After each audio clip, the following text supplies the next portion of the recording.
ಜನವರಿ 10 ವೈಕುಂಠ ಏಕಾದಶಿ ತುಂಬ ಮಹತ್ವ ವಿಶೇಷವಾದ ದಿನ. ಇದು ಧನುರ್ಮಾಸದಲ್ಲಿ ಬರುತ್ತೆ. ಈ ಧನುರ್ಮಾಸದಲ್ಲಿ ನಾಳೆ ಈ ತಪ್ಪನ್ನು ಯಾರೂ ಮಾಡಬೇಡಿ. ತುಂಬ ಶ್ರೇಷ್ಠವಾದ ದಿನ.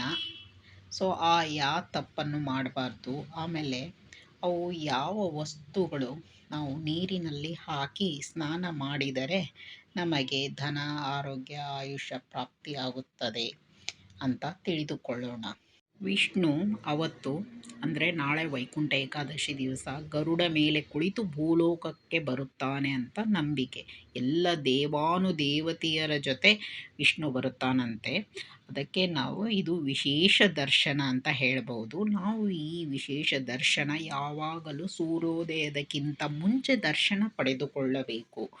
ದರ್ಶನ ಪಡೆದುಕೊಂಡಿದ್ದೇ ಆಗಿದ್ದರೆ ನಮಗೆ ವಿಶೇಷ ಶಕ್ತಿ ಸಿಕ್ಕಿ ಆಯುಷ್ಯ ಗಟ್ಟಿಯಾಗುತ್ತದೆ ಅಂತ ನಂಬಿಕೆ ಇದೆ.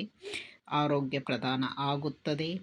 ಸೊ ಇದೆಲ್ಲ ಆರೋಗ್ಯ, ಧನ, ಆಯುಷ್ಯ ಎಲ್ಲ ಕಷ್ಟಗಳು ಹೋಗಿ ಎಲ್ಲ ನಮಗೆ ಪ್ರಾಪ್ತಿ ಆಗಬೇಕಂದ್ರೆ ನಾವು ಏನೆಲ್ಲ ಮಾಡಬಾರ್ದು ಅಂದರೆ ಯಾವ ತಪ್ಪನ್ನು ಮಾಡಬಾರ್ದು, ಆಮೇಲೆ ಏನೇನು ಮಾಡಬೇಕು ನಮಗೆ ನಮ್ಮ ಕಷ್ಟಗಳು ದೂರವಾಗಲಿಕ್ಕೆ ಅಂತ ತಿಳಿದುಕೊಳ್ಳೋಣ. ಯಾವ ತಪ್ಪು ಮಾಡಬಾರದು ಅಂದರೆ ಸುಳ್ಳು ಹೇಳಬಾರದು, ಮಾಂಸಾಹಾರವನ್ನು ಮಾಡಬಾರದು ಅಂದರೆ ಮಾಂಸಾಹಾರ ತ್ಯಜಿಸಬೇಕು. ಆಮೇಲೆ ಗಂಡ್ಮಕ್ಕಳು ಶೇವಿಂಗ್ ಆಗಲಿ ಹೇರ್ ಕಟಿಂಗ್ ಮಾಡಬಾರ್ದು. ಹೆಣ್ಮಕ್ಳು ಕೂಡ ಸುಳ್ಳು ಹೇಳುವುದಾಗಲಿ ಆಮೇಲೆ ಕಟಿಂಗ್ ಅಂದರೆ ಹೇರ್ ಕಟಿಂಗ್ ಮಾಡುವುದು ಇದನ್ನೆಲ್ಲ ಮಾಡಬಾರದು. ಆಮೇಲೆ ಅನ್ನ ಯಾರಿಗೂ ನೀಡಬಾರದು, ಅನ್ನವನ್ನು ಊಟ ಮಾಡಬಾರದು, ಉಪವಾಸ ಮಾಡಬೇಕು. ಅಂದರೆ ಇದು ತುಂಬ ಶ್ರೇಷ್ಠವಾದ ದಿನ. ಉಪವಾಸ ಎಲ್ಲರೂ ಮಾಡಿ ಸೂರ್ಯೋದಯಕ್ಕಿಂತ ಮುಂಚೆ ವಿಷ್ಣುವಿನ ದರ್ಶನ ಮಾಡಿಕೊಳ್ಳಿ. ವಿಷ್ಣುವಿನ ದರ್ಶನ ಮಾಡಿಕೊಂಡರೆ ಈ ದಿವಸ 3 ಕೋಟಿ ಏಕಾದಶಿ ಫಲ ಸಿಗುತ್ತದೆ ಅಂತ ನಂಬಿಕೆ ಇದೆ. ಅದೇ ಥರ ನಾವು ಕೂಡ ಮಾಡ್ತಾ ಇದ್ದೀವಿ, ನೀವು ಕೂಡ ಮಾಡಿ. ಆಮೇಲೆ ಹೇಳಿದೆ ತಪ್ಪು ಅಂತ ಯಾವುದು ಮಾಡಬಾರ್ದು ಅಂತ.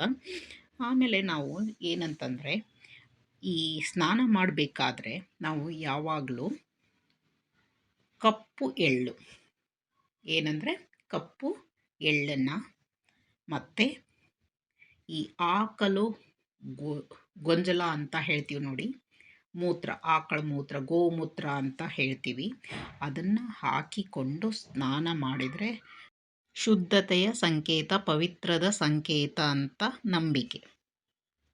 ಅದನ್ನು ಹಾಕಿಕೊಂಡು ನಾವು ಸ್ನಾನ ಮಾಡಿ ಸೂರ್ಯೋದಯಕ್ಕಿಂತ ಮುಂಚೆ ವಿಷ್ಣುವಿನ ದರ್ಶನ ಪಡೆದುಕೊಂಡಿದ್ದೇ ಆದರೆ ಎಲ್ಲ ನಾವು ಅಂದುಕೊಂಡಿದ್ದು ಪ್ರಾಪ್ತಿಯಾಗುತ್ತದೆ. ಸೊ ದಯವಿಟ್ಟು ಎಲ್ಲರೂ ಹಾಗೆ ಮಾಡಿ. ಕಪ್ಪು ಎಳ್ಳು ತುಂಬ ಶ್ರೇಷ್ಠ, ಇದು ನಿಮಗೂ ಗೊತ್ತಿರಬಹುದು. ಹಾಗೆ ನಾಳೆ ಶ್ರೀನಿವಾಸನ ಜೋಕಾಲಿ ಅಂತಂದರೆ ಅಲ್ಲಿ ವೈಕುಂಠ ಏಕಾದಶಿ ದಿವಸ ಶ್ರೀನಿವಾಸ ಅಂತಂದರೆ ವೆಂಕಟೇಶ್ವರನಿಗೆ ಜೋಕಾಲಿಯಲ್ಲಿ ಮಲಗಿಸಿರ್ತಾರೆ. ಸೊ ಅದನ್ನು ನಾವು ಯಾವಾಗಲೂ ಬರುವಾಗ ವೈಕುಂಠವೇ ಮತ್ತು ಅವನ ದರ್ಶನ ಪಡೆದುಕೊಂಡು ಆ ನೆತ್ತಿಯನ್ನು ಹಚ್ಚಿಸ್ಬೇಕು. ಆ ಜೋಕಾಲಿಗೆ ನಮ್ಮ ನೆತ್ತಿ ತಾಗಬೇಕು.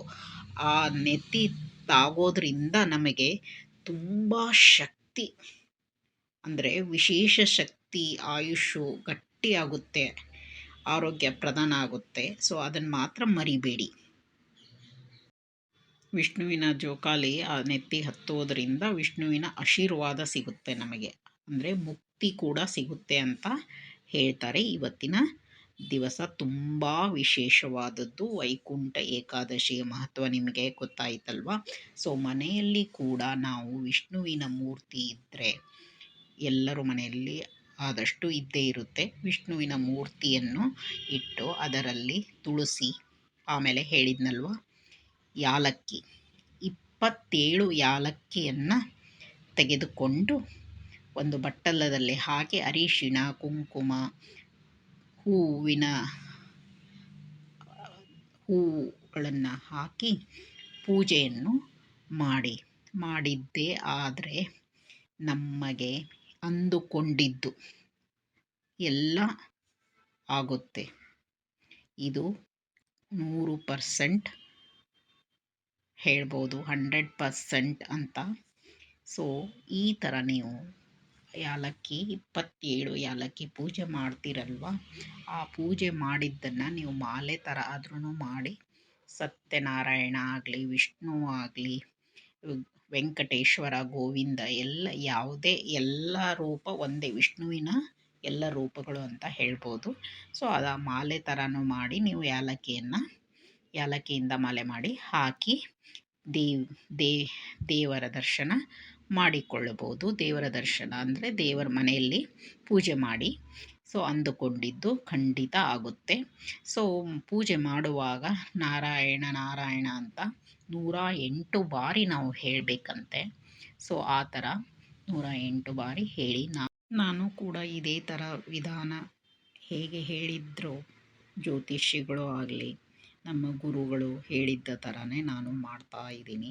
ನನಗೂ ತುಂಬ ಒಳ್ಳೆಯದಾಗಿದೆ. ನೀವು ಕೂಡ ಮಾಡಿ. ಆದರೆ ಈ ತಪ್ಪುಗಳನ್ನ ಯಾರೂ ಮಾಡಬೇಡಿ. ಸ್ನಾನ ಮಾಡುವಾಗ ಆ ವಸ್ತುಗಳನ್ನು ಹಾಕಿ ಸ್ನಾನ ಮಾಡಿ ಸೂರ್ಯೋದಯಕ್ಕಿಂತ ಮುಂಚೆ ದರ್ಶನ ಪಡೆಯಿರಿ. ಸೊ ಎಲ್ಲ ನೀವು ಅಂದ್ಕೊಂಡಿದ್ದು ಆಗುತ್ತೆ. ಆಮೇಲೆ ಎಲ್ಲ ಕಷ್ಟಗಳು ನಿವಾರಣೆ ಆಗುತ್ತೆ. ನೆಕ್ಸ್ಟು, ಸೊ ಈ ಯಾಲಕ್ಕಿ ನೀವು ಇಟ್ಟಿರ್ತೀರಲ್ವ, ಸೊ ಆ ಯಾಲಕ್ಕಿಯಲ್ಲಿ ನಿಮ್ಮ ದನ ಅಂದರೆ ನೀವೆಲ್ಲಿ ದುಡ್ಡು ಎಲ್ಲಿಟ್ಟಿರ್ತೀರೋ ಅಲ್ಲಿ ಒಂದು ಯಾಲಕ್ಕಿಯನ್ನು ಇಟ್ಕೊಳ್ಳಿ, ಪರ್ಸ್ನಲ್ಲಿ ಇಟ್ಕೊಳ್ಳಿ.